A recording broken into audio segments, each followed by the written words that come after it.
Welcome to Geological Shop Talk. In this podcast, we bring you roughly 20 to 25 minutes of practical clinical methods, perspectives, and advice that has its work boots on. Listen in for clinical gems that you can begin to investigate the next time that you walk into clinic. Additionally, visit the show notes page for supporting materials from this week's guest on Shop Talk. All right, friends, roll up your sleeves. Let's get to work.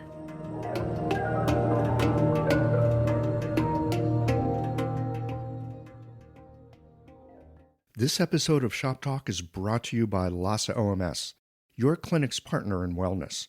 Later in the show, listen for a special offer from LASA to help you with all the transitions your patients face. The information shared on this podcast is for educational purposes only and is not intended as medical advice. Always consult a qualified licensed healthcare professional before making any decisions about your health or treatment. The host and guests are not responsible for any actions taken based on the content of this podcast. Hi, my name is Damo Mitchell, and today in Shop Talk, I'll be talking about the craft of acupuncture, or how I see it. I was taught acupuncture in various ways, including at a university in the UK, but then also apprenticed to several teachers in Asia and the West as well. So I've had different kinds of training. And one thing that I very much had passed down to me by the people that I apprenticed to and learned in this passion was that acupuncture is a craft. It's something that must be developed over a long period of time, and it involves a specific skill set. And one of those skill sets that I think is really important is the use of the needle, the acupuncture needle. So obviously in acupuncture, everybody knows we're inserting these fine sterile needles into the into the patient's body. But to me, they have to be done, like the actual act of inserting the needles is a practice, is something we must develop, is a form of Gong Fu. So one piece of advice that I'm always giving to people when I first start to talk to them about Chinese medicine, or they ask my opinion on how to practice, and one thing I always, dare I say, enforce on the people that I directly teach acupuncture to, is that you must get rid of those guide tubes. So they got to go. I don't like them. I didn't like them at all. I know that some people really like this idea of you putting the plastic tube on the body and then just tapping the needle. But where's the craft? You know, like where's the skill of the needle insertion? Where is the beauty and the connection that you have with the patient that you just don't get in the same way as if you're practicing needle insertion just freely from your hand into the body? I look at it this way, you know, like there's a way of understanding the channel system. So as all of you know, you're all Chinese medicine practitioners, I'm sure. The channels have different aspects to them. One of the aspects of the channel system being the jin or the sinew channels, okay? So these lines of connective tissue that run, not identical, but in similar pathways to the primary channels, right? So when we look at the depths of the channels, usually we talk about the sinew channels being more superficial and the primary channels being comparatively deeper. But in actual fact, that's a model, isn't it? That's a model for us to understand the channel aspects of the body. But really, they're kind of intertwined. So the way that I view the sinew channels is they're like a riverbed through which the primary channel flows, if you like. So the primary channel, to me, is kind of encapsulated in these sinews, in these connective tissues that run through it. One way that one of my previous teachers would talk about them, and okay, he stole this, borrowed, whatever you want to say. He borrowed this analogy from Chinese martial arts because he was also a martial arts practitioner. And he would say that the sinew channels are like a drum skin that is pulled tight. And then the vibration of the drum skin is like the primary channel conducting its way along this sort of elastic connectivity. So if I wish to treat somebody and I wish to insert a needle, then basically I can access, if I've got skill, I can access these different layers of the body. So if I'm treating something on the level of the sinew channels, I can insert the needle into the body and touch the sinew channels. And to be honest, that's a lot easier than touching the primary channel. To actually insert the needle through, let's be honest, through the sinew channel without affecting it to then hit the primary channel is what takes a little bit of skill. And this really is where the craft of acupuncture comes in, as far as I can see. Because the body, the human body, and the way that it works on the level of channels is very sort of limited with regards to the instructions it can take. So basically when I insert the needle, if I hit the primary channel and I disturb it to a large degree, which if you're inserting a needle into the primary channel, you will disturb it to a large degree. You're inserting a sharp object into the body. When I insert it into the body, if I disturb the primary channel, sinew channel, I apologize, then the treatment will work on the level of the sinew channel. So amazing for musculoskeletal or perhaps pathogens trapped on the surface or things like this, okay. But my treatment is affecting the sinew channel.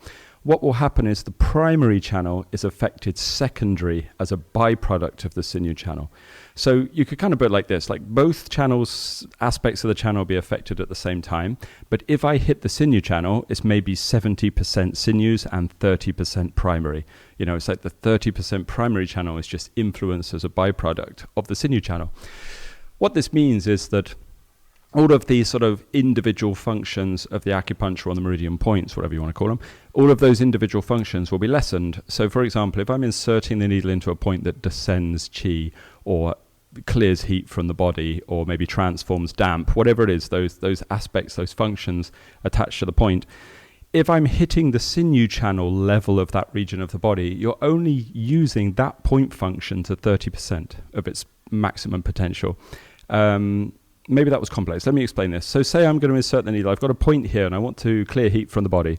And at that point very specifically tells me when you put a needle in here, you're going to clear heat from the body. And that's what I want to do. Now, if I put the needle in and I hit the sinew channel on the way down, then actually the body has received the instruction, there is something happening on the level of sinews. So therefore, this is a sinew tissue treatment, musculoskeletal, whatever. Then what happens is because I've already hit the sinew channel and sent that instruction to the body, the actual function of that point, that acupuncture point, is lessened. So it's only about 30% effective because 70% of the treatment is on the level of the sinew channel.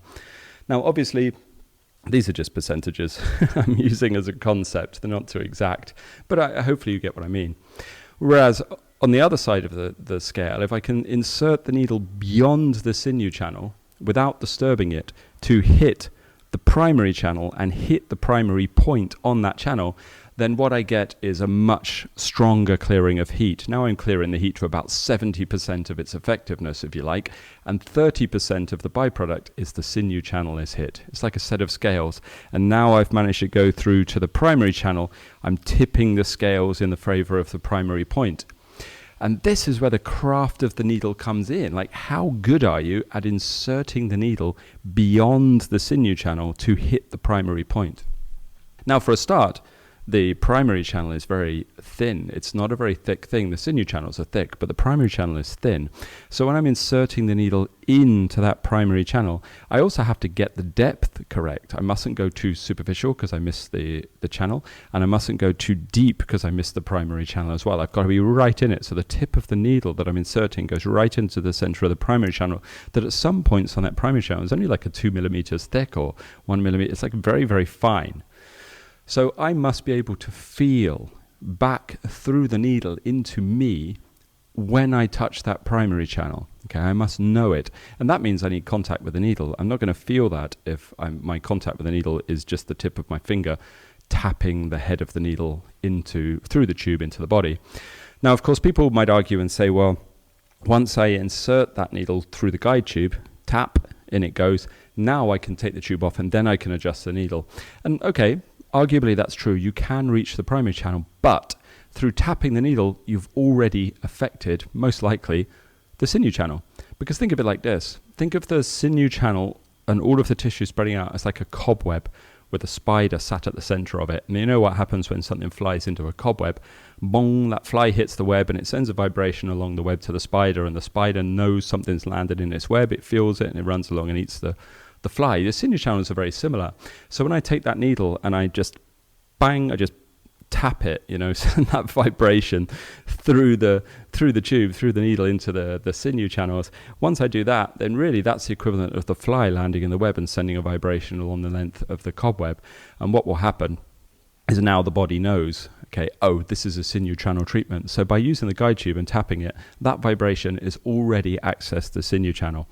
So it means really that guide tubes in that way, if tapped and inserted in, can only really be used primarily for musculoskeletal things as much as anything, or maybe clearing something from the surface of the body, or whatever you're using the sinew channel treatments for.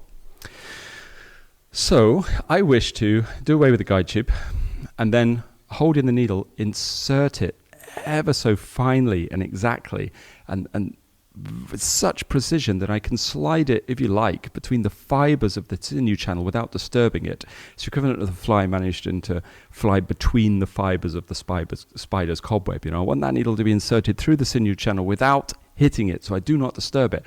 The body doesn't even know that the sinew channels are being affected. It doesn't know the needles are being inserted on the level of the physical body, because my skill, hopefully, everyone makes mistakes, but hopefully my skill is such that I can insert the needle beyond the sinew channels to hit the primary channel. And when I hit the primary channel, boom, I get that biggest function that I want. I get the heat release, I get the fluids transformed or moved, or whatever it is that point may be doing.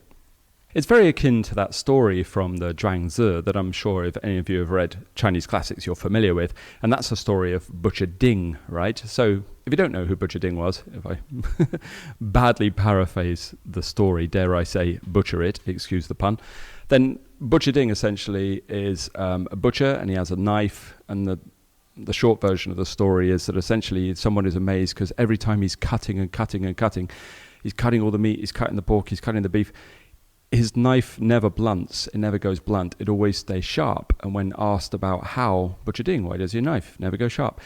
He essentially says that his skill is at such a level that when he slides the knife into the meat that he's butchering, it never touches the meat. He's so specific that the meat parts out of the way as the knife slides through. Hence, there's never any clash with the meat, so the knife never blunts. This is a perfect analogy for me for what I want with the needle. Not that I don't want the needle to go blunt, I'm not planning on reusing them anyway, but more to the point that when my needle slides through the meat, the flesh, the sinew channel, I don't want it to touch it. I want to be so precise with my needle.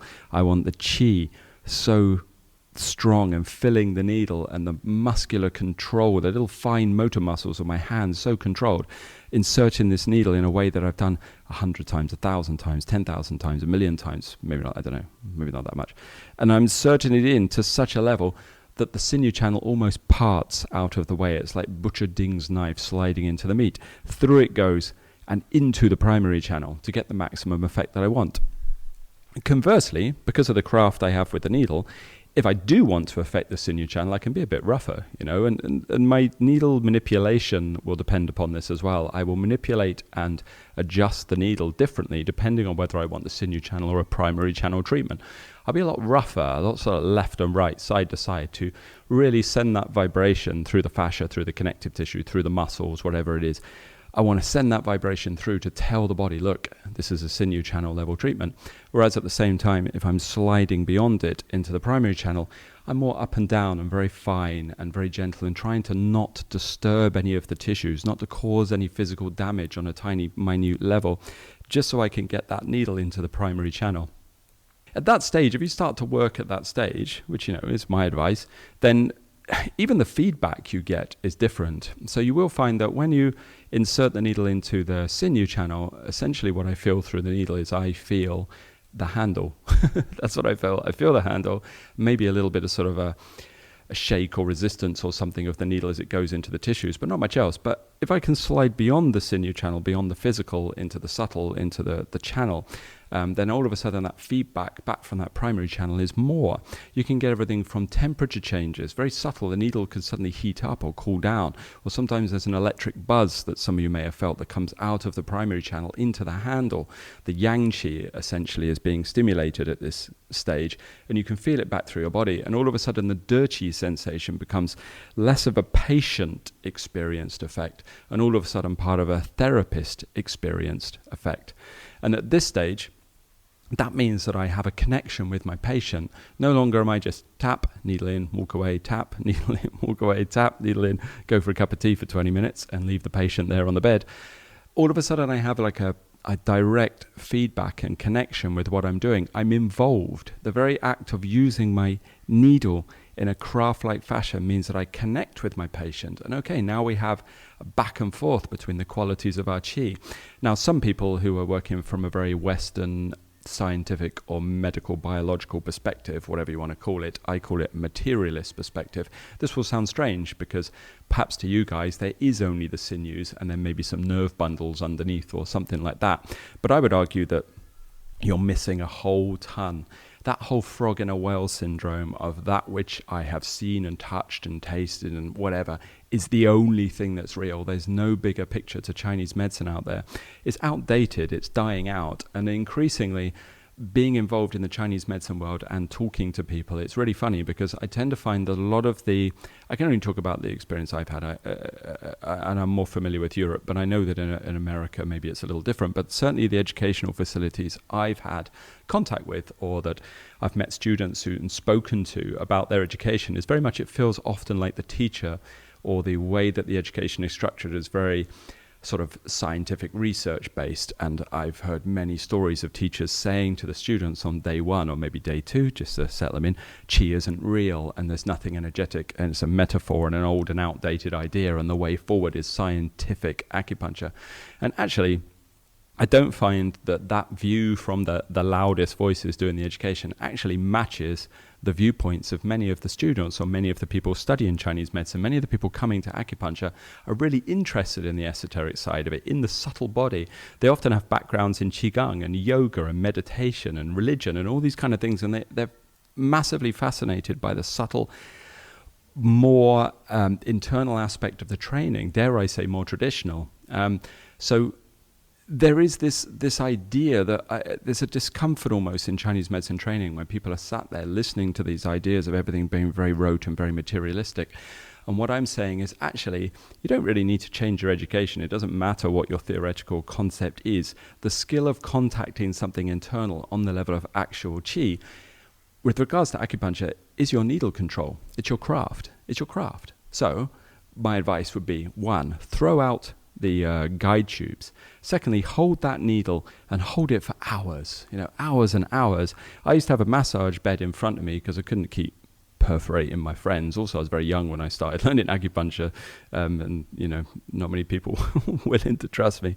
So I would simply place my hand holding the needle onto the bed and I would just needle that bed over and over again, perforating it, hole after hole after hole, inserting needle after needle, blunting whole packets of needles, so that the very fine, tiny little muscles that you probably don't even know exist, the little connections inside your hand, get finer and finer and finer till that needle can be inserted so smoothly that there's no deviation on the direction of the needle as it goes into the body, so that as it goes in at such a perfect angle, it just parts the flesh, it parts the sinew channel, going through it like Butcher Ding's knife without touching anything and reaching the primary channel.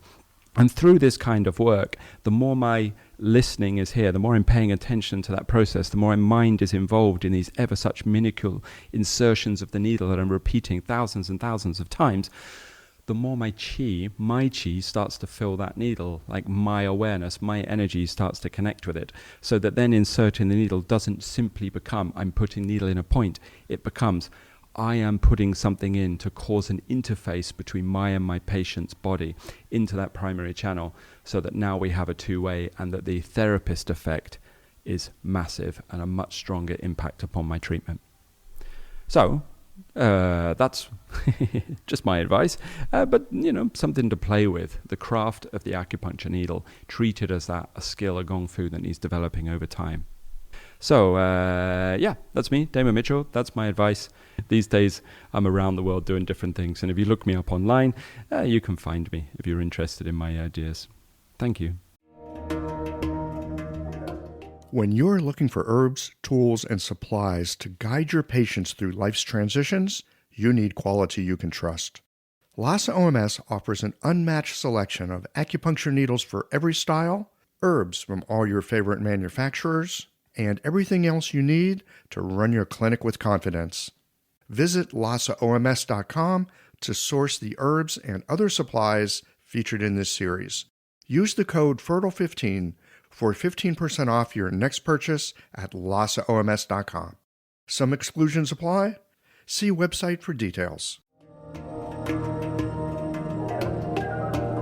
That's it for this episode of Shop Talk.